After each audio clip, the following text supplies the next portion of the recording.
আসসালামু আলাইকুম। প্রিয় ভাই ও বোনেরা, খুবই কষ্ট আর যন্ত্রণা নিয়ে লাইভে আসলাম। সেই ছোটবেলা কবে মাকে হারিয়েছি মনে নেই। মার মায়া ভরা মুখখানি মনে নেই, মার আদর স্নেহ ভালোবাসার কথা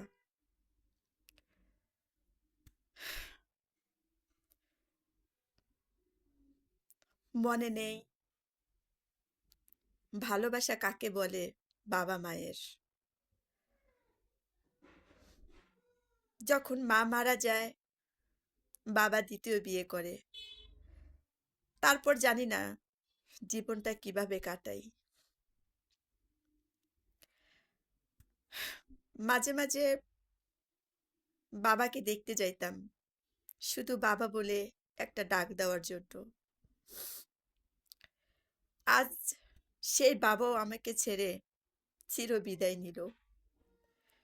শব বরাতের দিন রাত 3:30টায় আমার বাবা পরপারে চলে গেল। যখন বাবা বলে ডাকার ইচ্ছে হতো না, তখন সব কষ্ট যন্ত্রণা ভুলে বাবার কাছে চলে যেতাম। বাবাকে বাবা বলে ডেকে পরাণটা জুড়িয়ে আবার ফিরে আসতাম।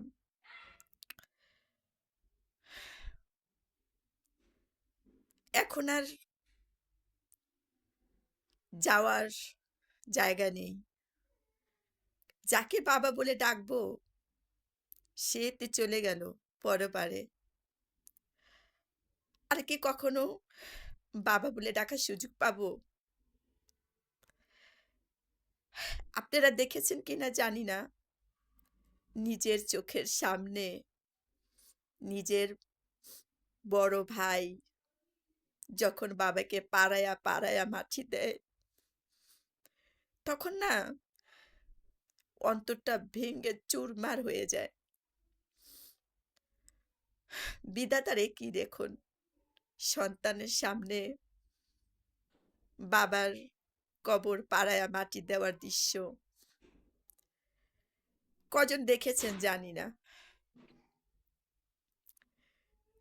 যখন আমার ভাই আমার বাবাকে পাড়ায়া মাটি দেয়, তখন আমি চিৎকার করে উঠি, বাবা, বাবা, তোমার ছেলে তোমাকে পাড়ায় মারি দিতেছে। আর কি কখনো তুমি ফিরে আসবে না বাবা? বাবা, কিভাবে থাকবা ওই অন্ধকার কবরে আমাদেরকে ছেড়ে? যেই কবরে আলো নাই, বাতাস নাই, যেই কবরে সঙ্গে সাথী নাই, যেই কবরে কেউ তোমার পাশে থাকবে না, কিভাবে থাকবা বাবা সেই কবরে? শুধু এই কথাগুলো বলে চিৎকার করে কেঁদেছি। আর তো কখনো বাবাকে ফিরে পাবো না। আপনারা সবাই আমার বাবার জন্য দোয়া করবেন, আমার বাবা যেন জান্নাতবাসী হয়। সবাই ভালো থাকবেন।